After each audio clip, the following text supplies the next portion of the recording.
1857 वीर सावरकर जी, जिसको प्रथम स्वाधीनता संग्राम कहते हैं, उसके 6 वर्ष बाद माता भुवनेश्वरी देवी और पिता विश्वनाथ दत्त के घर बंगाल के कलकत्ता में नरेंद्र नाथ दत्त का जन्म होता है। नरेंद्र नाथ दत्त जो भावी स्वामी विवेकानंद हैं, अपने गुरु श्री रामकृष्ण परमहंस से मिलते हैं तो गुरु विचार देते हैं, शिव भावे जीव सेवा। क्या तुमको इस भारत माँ का काम करना है? भारत को जानने के लिए भारत भ्रमण पर निकल जाते हैं। 5 वर्ष पूर्ण भारत का पदयात्रा करते हुए कन्याकुमारी पहुंचते हैं। कन्याकुमारी पहुंचते हैं तो भारत के भूत, वर्तमान और भविष्य के ऊपर चिंतन करते हैं। स्वामी विवेकानंद के सामने भी वही 3 चुनौतियां थी जो भारत की सुरक्षा के लिए सबसे घातक थी। प्रथम, पश्चिम से आ रहा एक बवंडर, एक साम्राज्यवाद का बवंडर जो कह रहा था हम श्रेष्ठ हैं। दूसरा, भारतीय नव संतति के अंदर जो आत्मसम्मान और आत्म गौरव समाप्त हो गया था, उसको पुनः जागृत करना। और तीसरा, पश्चिम को पश्चिम की छाती पर चढ़कर बताना क्या हमें भी देने को एक संदेश है। और यही कार्य करने के लिए Swami Vivekananda World Parliament of Religions, विश्व धर्म महासभा पहुंचते हैं। विश्व धर्म महासभा जो 1893 में अमेरिका के शहर शिकागो में हुई, वो 17 दिन तक चलने वाली महासभा जो 11 से 27 सितंबर तक चली। स्वामी विवेकानंद ने वहां पर अपने 6 व्याख्यान दिए और उन्होंने जो पश्चिम का नैरेटिव चल रहा था लगभग उसको समाप्त कर दिया। स्वामी विवेकानंद का वो मुख्य भाषण जो हम जानते हैं, जहां वो शुरुआत करते हैं, my dear sisters and brothers of America, और आगे कहते हैं पश्चिम को, we not only believe in universal tolerance but universal acceptance. लेकिन ये मुख्य भाषण नहीं था। स्वामी विवेकानंद 19 सितंबर को अपना मुख्य भाषण देते हैं। टाइटल था paper on Hinduism. Swami Vivekananda Christian missionary को हाथों हाथ लेते हुए बताते हैं, क्या तुमको शर्म आनी चाहिए? क्या तुम हमारे देश में मिशनरी भेजते हो और कन्वर्जन के काम में लग जाते हो? अगले ही दिन स्वामी विवेकानंद अगला लेक्चर देते हैं, religion not the crying need of India.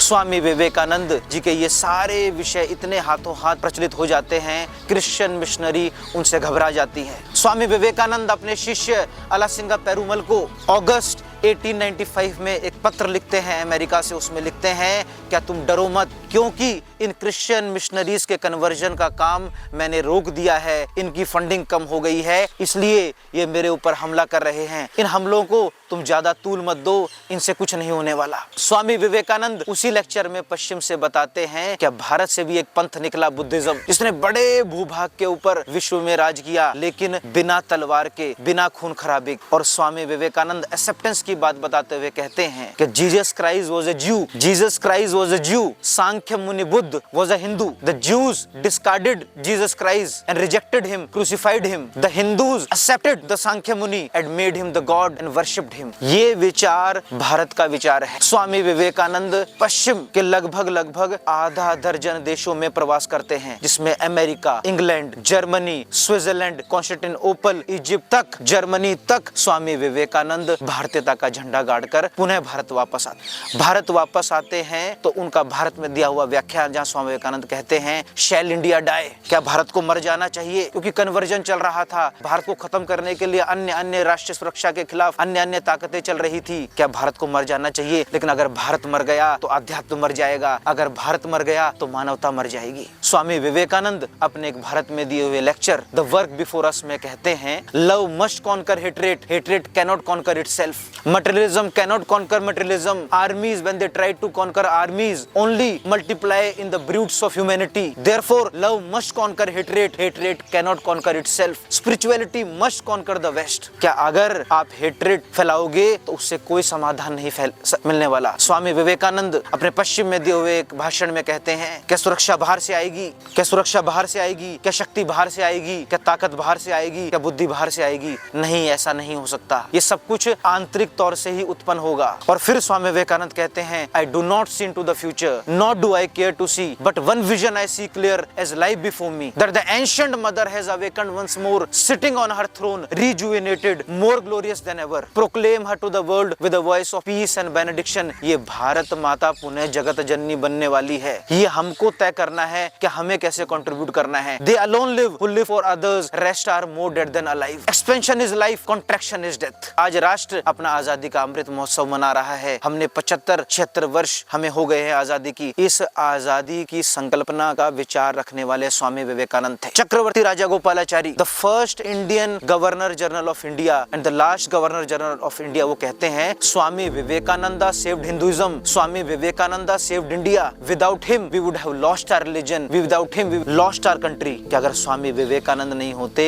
तो हम भारत को भी खो देते, अगर स्वामी विवेकानंद नहीं होते तो हम हिंदुइज्म को भी खो देते। सुभाष चंद्र बोस, सुभाष चंद्र बोस, कौन सुभाष चंद्र बोस? जो छोटी सी उम्र में आईसीएस का एग्जाम क्लियर कर लेते हैं, आजाद हिंद फौज का नेतृत्व करते हैं और स्पष्टता से कहते हैं चलो दिल्ली पुकारती, लाल किले पे गाड़ के लहराए जा, कदम कदम बढ़ाए जा, खुशी के गीत गाए जा, ये जिंदगी है कौम की तू कौम पे मिटाए जा। और रंगून में दिया हुआ उनका ऐतिहासिक भाषण जहां वो कहते हैं you give me blood I shell give you freedom, तुम मुझे खून दो मैं तुम्हें आजादी दूंगा। वो सुभाष चंद्र बोस कहते हैं क्या मैंने भारत को प्रेम करना सीखा स्वामी विवेकानंद को पढ़कर, और स्वामी विवेकानंद को मैंने जाना भगिनी निवेदिता के पत्रों से, और अगर आज वो स्वामी विवेकानंद जीवित होते तो मैं ये सब कुछ छोड़कर उनके चरणों में होता। Swami Vivekananda was the spiritual father of the modern nationalist movement। Swami Vivekananda ने भारतीय नव संतति के अंदर अपने अतीत के प्रति गर्व, अपने भविष्य के प्रति विश्वास, अपने स्वयं में आत्मविश्वास, आत्मसम्मान और आत्म गौरव की भावना जागृत करी। Swami Vivekananda tried to infuse into the new generation a sense of pride in India's past, a faith in India's future and a spirit of self confidence, self respect and self esteem, जो भारतीयों के अंदर समाप्त करने की कोशिश की थी ब्रिटिशर्स ने।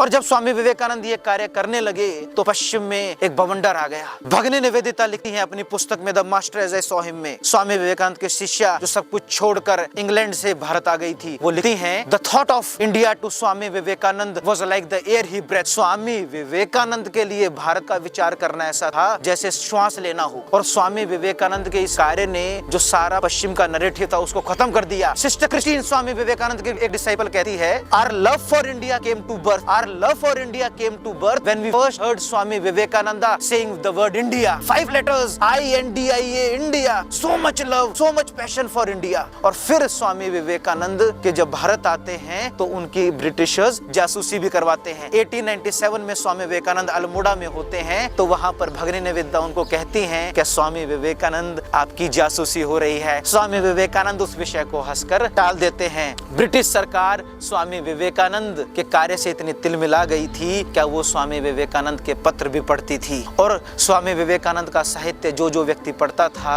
उससे वहां से पकड़ती थी, उसकी गिरफ्तारी कर लेती थी। स्वामी विवेकानंद के साहित्य को जलाया जा रहा था। ये वही साहित्य था जो महात्मा गांधी पढ़ रहे थे। महात्मा गांधी 1893 में साउथ अफ्रीका जाते हैं, स्वामी विवेकानंद 1893 में शिकागो जाते हैं। गांधी जी से वहां पर कोई पूछ लेता है क्या आप कुछ हिंदुइज्म के बारे में बताइए, तो गांधी जी को पता नहीं होता। भारतीयता के बारे में बताइए, तो स्वामी विवेकानंद की राजयोग उस समय पब्लिश हो गई थी। स्वामी विवेकानंद की राजयोग पुस्तक वहां से मंगवाते हैं और उसका अध्ययन करते हैं और बाद में चाहे वो यदवड़ा जेल में हो या अन्य जगह उनकी पुस्तकों की लिस्ट में वो राजयोग हमेशा रहती हैं। उसके बाद गांधी जी स्वामी विवेकानंद के ऊपर जो रोमा रोलैंड जो फ्रेंच नोबेल लॉरिएट थे उनकी बायोग्राफी पढ़ते, उनकी लिखी हुई बायोग्राफी पढ़ते हैं और उनकी बहन को एक पत्र में लिखते हैं कि तुम्हारा भाई तो ऋषि है, तुम्हारा भाई ऋषि इसलिए है क्योंकि तुम्हारे भाई की लिखी हुई स्वामी विवेकानंद के ऊपर जीवनी मैं पढ़ रहा हूँ। इसलिए स्वामी विवेकानंद का जो विचार था भारत के लिए, भारत मजबूत हो, राष्ट्र की सुरक्षा बहुत मजबूत हो और पश्चिम के जितने भी नैरेटिव चल रहे हैं वो समाप्त हो जाएं और भारत की स्वाधीनता में उनका एक बड़ा योगदान रहा। नंद के आनंद की जय विवेकानंद की।